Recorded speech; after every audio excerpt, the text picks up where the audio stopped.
നിങ്ങൾ വിചാരിക്കും ഞാൻ എന്തിനാണ് കൂടെ കൂടെ ഈ ഇറാൻ അമേരിക്ക ഹോർമൂസ് കടലിടുക്ക് എന്നൊക്കെ പറഞ്ഞുകൊണ്ടിരിക്കുന്നത്.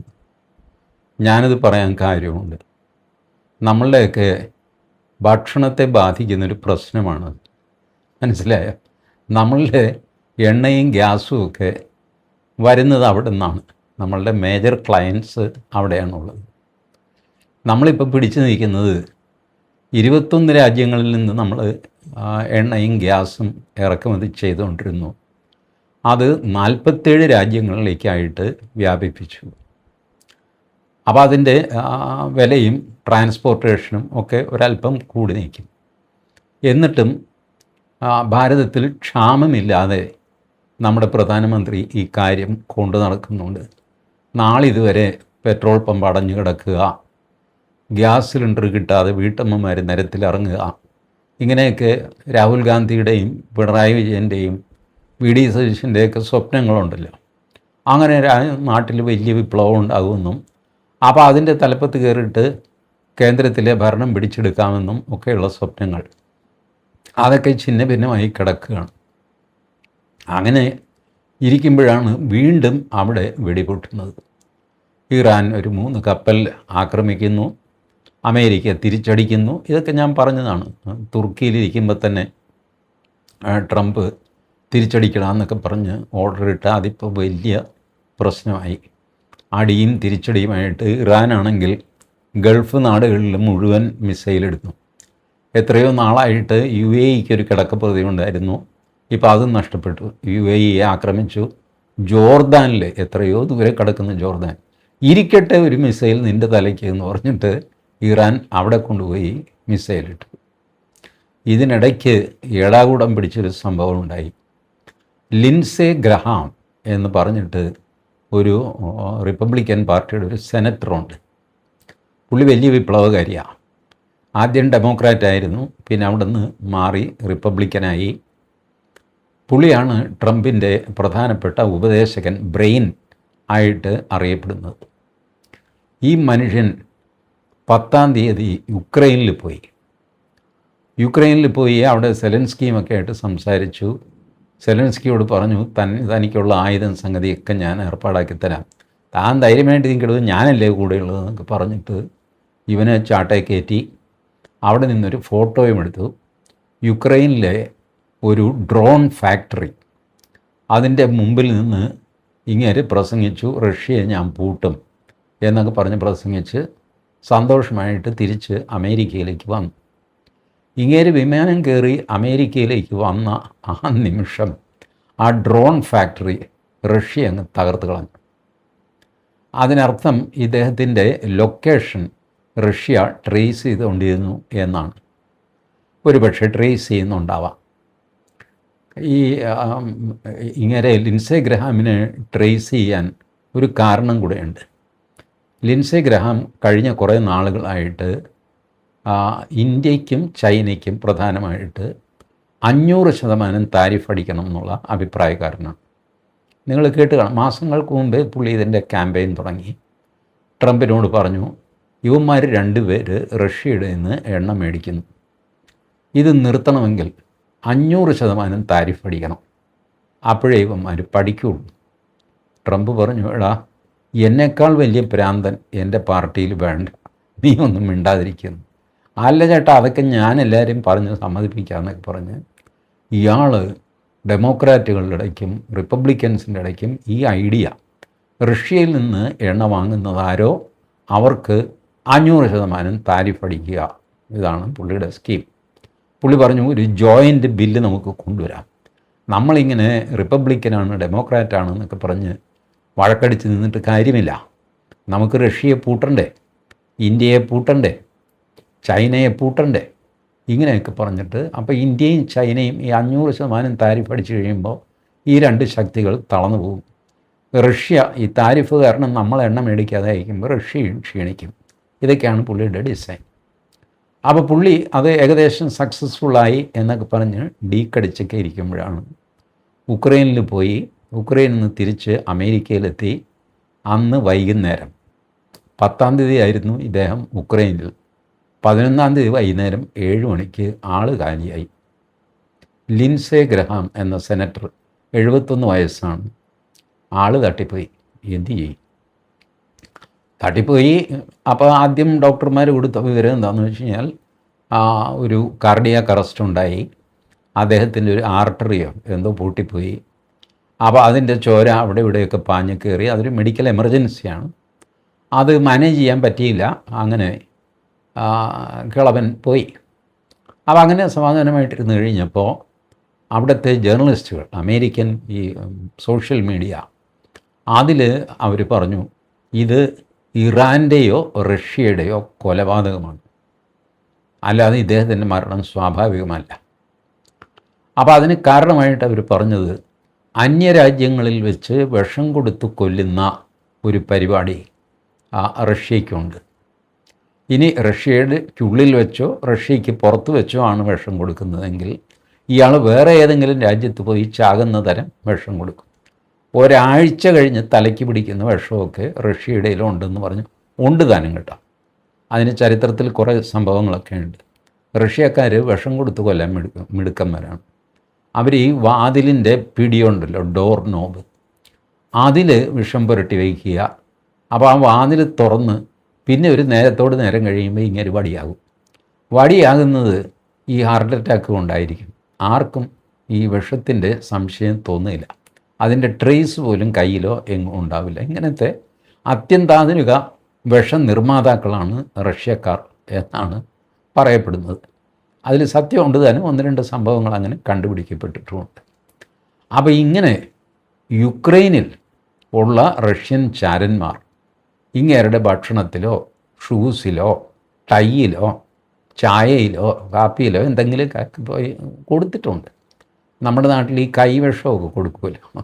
കൈവിഷം കൊടുത്തു കഴിഞ്ഞാൽ ആൾ ചാകില്ല, പക്ഷേ ചത്തതിനൊക്കുമേ ജീവിച്ചിരിക്കലും എന്ന് പറഞ്ഞിട്ട് ഈ കൈവിഷം കൊടുത്തത് ആരാണോ, ഏത് പർപ്പസിനാണോ, ആ പർപ്പസ് മാത്രം ചെയ്ത് അയാൾ മുന്നോട്ട് പോകും. റഷ്യക്കാർക്ക് ഈ കൈവിഷത്തിൻ്റെ ഏർപ്പാട് അറിഞ്ഞുകൂടാ. അല്ലെങ്കിൽ ലിൻസേ ഗ്രഹാമിന് കൈവിഷം കൊടുത്തിരുന്നെങ്കിലുണ്ടല്ലോ, ലിൻസേ ഗ്രഹാം തിരിച്ച് റഷ്യയ്ക്ക് അനുകൂലമായിട്ട് ചിന്തിക്കാൻ തുടങ്ങിയാൽ. ഏതായാലും ആ വിദ്യ റഷ്യയിലില്ല. അത് നമ്മൾ മലയാളികൾക്ക് മാത്രമുള്ള വിദ്യയാണ്. അപ്പോൾ അങ്ങനെ ഒരു തിയറി ഇറങ്ങി. വേറെ ചിലർ പറഞ്ഞു അല്ല, ഇത് ഇറാൻ്റെ പണിയാണ്. ഇറാൻ എങ്ങനെയോ ഉക്രൈനിൽ കടന്നുകൂടിയിട്ട് ഈ പരിപാടി ഒപ്പിച്ചിട്ടുണ്ട്. കാരണം ഇറാൻ അതിൻ്റെ മരണ ലിസ്റ്റിൽ അവർ ഈ നമ്മുടെ അലി ഖമനയുടെ വിലാപയാത്ര നടന്നല്ലോ, ആ വിലാപയാത്രയിൽ കുറച്ച് പേരെ കൊല്ലും എന്നൊക്കെ പറഞ്ഞിട്ട് വി വിൽ കിൽ ട്രംപ് എന്ന് പറഞ്ഞുള്ള വലിയ ബാനർ വേറെ പിടിച്ചിരുന്നു. ചെറിയ ചെറിയ ആൾക്കാരുടെ ഫോട്ടോ പിടിച്ചിട്ട് ഇവനെ തട്ടോ അവനും തട്ടു എന്നൊക്കെ പറഞ്ഞിരുന്നു. അതിൽ ഈ ലിൻസേ ഗ്രഹാമിൻ്റെ ഫോട്ടോ ഉണ്ടായിരുന്നു. അപ്പോൾ ആ വീഡിയോ ഒക്കെ എടുത്ത് നോക്കിയപ്പോൾ കറക്റ്റ്. അപ്പോൾ ഇറാനാണ് ഇതിൻ്റെ. മാത്രമല്ല, ലിൻസേ ഗ്രഹാം മരിച്ചപ്പോൾ ഇറാൻ ആഘോഷിച്ചു.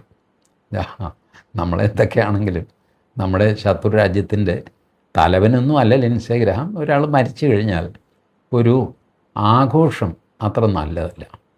ഇറാനിയൻ TV 1-2 TV അവർ തുള്ളിച്ചാടിയാണ് ഈ വാർത്ത വായിച്ചത്. ആ വാർത്താ വായനക്കാരൻ്റെ മുഖത്തെ സന്തോഷം അതൊക്കെ കാണുമ്പോൾ തന്നെ മനസ്സിലാവും അവർക്ക് ഇഷ്ടപ്പെട്ടു ലിൻസേ ഗ്രഹാമിൻ്റെ മരണം. അതിനാൽ ഇറാനാണ് ഇതിൻ്റെ പിന്നിൽ നിന്ന് വേറെ ചിന്തിക്കുന്നത്. മൂന്നാമത്തേതാണ് മരണഗൂഢാലോചന. മൊസാദാണ് ലിൻസേ ഗ്രഹാമിനെ കൊന്നത്. കാരണം ലിൻസേ ഗ്രഹാമിനെ കൊന്നാൽ ട്രംപിന് വാശി കയറും. അങ്ങനെ ട്രംപ് വർദ്ധിത വീര്യത്തോടെ ഇറാനെ ആക്രമിക്കും. അതാണ് ഡിസൈൻ. അത് പക്ഷേ ക്ലച്ച് പിടിച്ചില്ല. കാരണം ലിൻസേ ഗ്രഹാം ഇസ്രായേലിൽ പോയിരുന്നു, നെതന്യാഹുമായിട്ട് കണ്ടിരുന്നു. അപ്പോൾ നെതന്യാഹു പറഞ്ഞു, ചേട്ടാ ഞങ്ങൾക്ക് വേണ്ട ആയുധങ്ങൾ ഞങ്ങൾ ഇവിടെ തന്നെ ഉണ്ടാക്കിയെടുക്കാൻ പോവാണ്. നിങ്ങളെ വിശ്വസിച്ച് അധികം കാലം മുന്നോട്ട് പോകാൻ പറ്റുമെന്ന് എനിക്ക് തോന്നുന്നില്ല. ലിൻസേ ഗ്രഹാം പറഞ്ഞു, അത് ചേട്ടൻ അങ്ങനെ വിഷമം, ഇതെന്തിനാ, ഞാനില്ലേ ഇവിടെ, ഞാനതൊക്കെ പറഞ്ഞ് ശരിയാക്കാം. അയ്യോ ചേട്ടന് ഒരു ആയുധം, ഒരു തോക്ക് പോലും ഉണ്ടാക്കണ്ട, എല്ലാ സാധനവും അമേരിക്കയിൽ ഉണ്ടാക്കി ഇവിടെ എത്തുന്ന കാര്യം ഞാൻ ഈ ലിൻസേ ഗ്രഹാം ഏറ്റിരിക്കുന്നു. ചേട്ടൻ എന്താ വിചാരിച്ചത് എന്നെപ്പറ്റി എന്നൊക്കെ പറഞ്ഞിട്ട് ഡീക്കൊക്കെ അടിച്ചിട്ട് സന്തോഷമായിട്ട് പിരിഞ്ഞതാണ്. അപ്പോൾ പിന്നെ നെതന്യാഹുവിന് അങ്ങനത്തെ ഒരു മനുഷ്യനെ കൊല്ലേണ്ട കാര്യമില്ലല്ലോ. അപ്പോൾ ഇതൊക്കെ ന്യായവും ഉണ്ട്, എന്നാൽ ന്യായമില്ലതാൻ.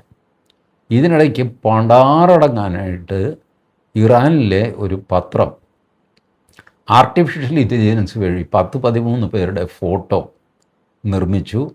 ഇവരെയൊക്കെ കൊല്ലാനായിട്ട് ഹിറ്റ് ലിസ്റ്റ് എന്ന് പറഞ്ഞാണ് എഴുതിയിരിക്കുന്നത്.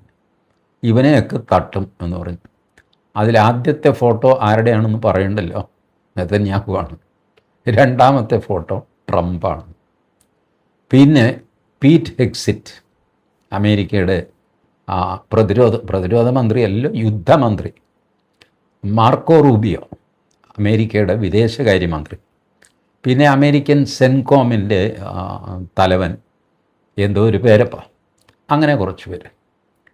ഇതുകൂടാതെ ഇസ്രായേലിൻ്റെ defence minister, Israeli defence force, അവരുടെ പട്ടാളത്തിൻ്റെ അധിപൻ, ഇവരുടെയൊക്കെ ചിത്രമുണ്ട്. ഇത് കൂടാതെ നമ്മുടെ ഇറ്റലിയുടെ ജോർജിയ മെലണി, ഇംഗ്ലണ്ടിൻ്റെ കീർ സ്റ്റാമർ, പിന്നെ ജർമ്മനിയുടെ ചാൻസലർ, ഇവരുടെയൊക്കെ ഫോട്ടോ ഉണ്ട്. ഈ ഫോട്ടോയിലെല്ലാം നെറ്റിയിലിങ്ങനെ വൃത്തം വരച്ചിട്ട് വെടിവയ്ക്കാനുള്ള ഡോട്ടും ഒക്കെ അടയാളപ്പെടുത്തിയിട്ടുണ്ട്. ഈ ലിസ്റ്റ് പുറത്തു വന്നതോടെ ജനത്തിന് ഫുൾ പ്രാന്ത് കയറി. ഇവരെയൊക്കെ കൊല്ലാൻ പോവുകയാണ് ഇറാൻ എന്ന് പറഞ്ഞുകൊണ്ട്. ഇവരെ എങ്ങനെ കൊല്ലും ആർക്കും അറിഞ്ഞുകൂടാ. ട്രംപിനെ ഇടയ്ക്കിടയ്ക്ക് കൊല്ലും എന്നവർ പറയാറുണ്ട്. ഇതുവരെ അവർക്ക് കൈ കിട്ടിയിട്ടില്ല. ട്രംപ് ഒന്ന് നിന്ന് തരണ്ടേ, എന്നിട്ടല്ലേ കൊല്ലാൻ പറ്റുള്ളൂ. അതുകൊണ്ട് കൊല്ലാതെ വിട്ടിരിക്കുകയാണ്, നടക്കുന്നില്ല. പക്ഷേ ഈ മൊത്തം ഹിറ്റ് ലിസ്റ്റ് പുറത്തു വന്നു കഴിഞ്ഞപ്പോൾ ലോകം ഒന്നിളകി. ആരും പ്രതികരിച്ചൊന്നുമില്ല കേട്ടോ. സോഷ്യൽ മീഡിയയിൽ ബഹളം നടക്കുന്നു. മെയിൻ സ്ട്രീം മീഡിയയിൽ ഇങ്ങനെ ഒരു വാർത്തയൊക്കെ വന്നിട്ടുണ്ടെന്ന് പറയുന്നു. ഗൗരവമായിട്ട് ആരും എടുത്ത ലക്ഷണം കാണുന്നില്ല. എന്നാൽ എല്ലാവരും വളരെ ഗൗരവത്തിലാണ് താൻ. ഹോർമുസ് കടലിടുക്ക് അത് ഞങ്ങൾ അടച്ചു എന്ന് ഇറാൻ. ട്രംപ് പറഞ്ഞു, ഇല്ല, ഞാനത് തുറന്നിട്ടിരിക്കുകയാണ്, ആർക്ക് വേണമെങ്കിൽ അതിലെ പോവാം, എനിക്കൊരു ചെറിയ ഫീസ് തന്നാൽ മതി. നിങ്ങൾ ആലോചിച്ചു, ഒരു തോട്ടിൽ കൂടെ പോകുന്ന തോടിൻ്റെ ഒരു കരയിൽ ഇറാൻ, മറ്റേ കരയിൽ ഒമാൻ, UAE ഒക്കെ. അമേരിക്കയ്ക്ക് അവിടെ ഒരു ചുക്കുമില്ല. ഇപ്പോൾ തോട്ടിൻ്റെ ഒരു കരയിലുള്ള ഇറാൻ ആരെയും അതിലെ കടത്തി വിടില്ല എന്ന് പറഞ്ഞിട്ട് മസിൽ പിടിച്ച് നിൽക്കുന്നു.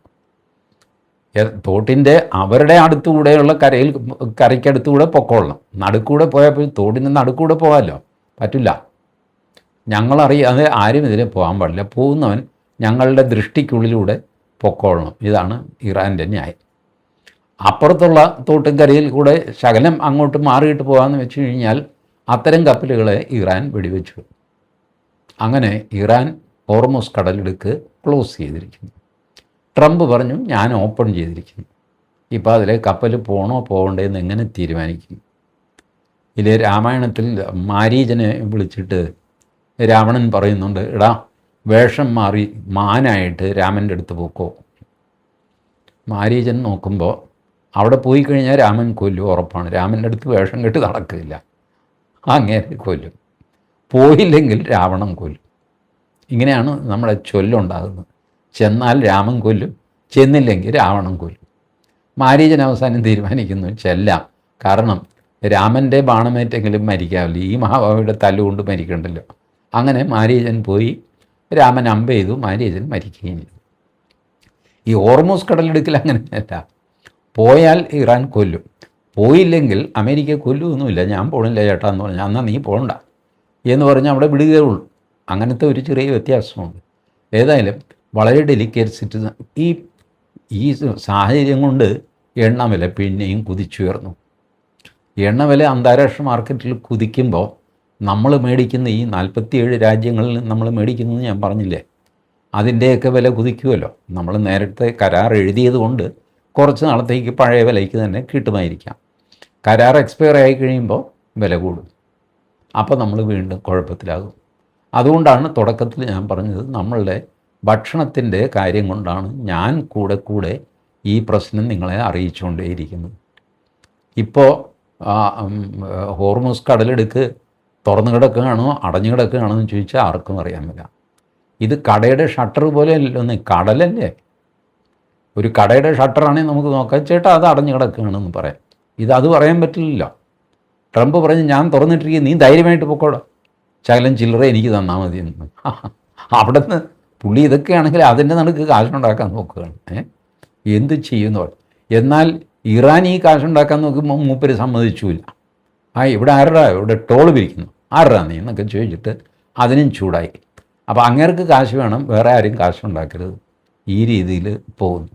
ഇറാനാണെങ്കിൽ ആകെ ക്ഷീണിച്ചു, നിരാശയായി, കണ്ണിക്കണ്ടവനെയൊക്കെ വഴിയേ പോകുന്നവനെയൊക്കെ തല്ലുക, ഈ ഒരു അവസ്ഥയിലേക്ക് എത്തി. ഇപ്പോഴും അലി ഖമനിയുടെ മകൻ മുസ്തഫ ഖമനി പുള്ളി പകരം ഞങ്ങൾ ചോദിക്കും എന്നൊക്കെ പറഞ്ഞ് മുദ്രാവാക്യം പറഞ്ഞു എന്ന് പുറത്തറിയുന്നതല്ലാതെ ആശാൻ പുറത്തിറങ്ങിയിട്ടില്ല ഇതുവരെ. ഭൂമിക്കടിയിൽ എവിടെയോ ഉണ്ടെന്ന് പറയുന്നു. ഉണ്ടോ ഇല്ലെന്ന് ദൈവത്തിനറിയാം. ഇതാണ് ഇപ്പോഴത്തെ സാഹചര്യം. ഇതിൽ ഇപ്പോഴും ഞാൻ എപ്പോഴും പറയാറുള്ളത് പോലെ ഇതിൽ ഒരു കുലുക്കവുമില്ലാതെ നിൽക്കുന്നവൻ നെതന്യാഹു ലെബനിൽ ഇപ്പോഴും അടി തുടരുന്നു. അങ്ങേരോട് ചോദിക്കാനും പറയാനും ആരുമില്ല. ഇതാണ് ഇപ്പോഴത്തെ സ്റ്റാറ്റസ്. ബാക്കി വഴിയേ വരുന്ന വാർത്തയനുസരിച്ച് ഞാൻ നിങ്ങളെ അറിയിക്കാം. Thank you.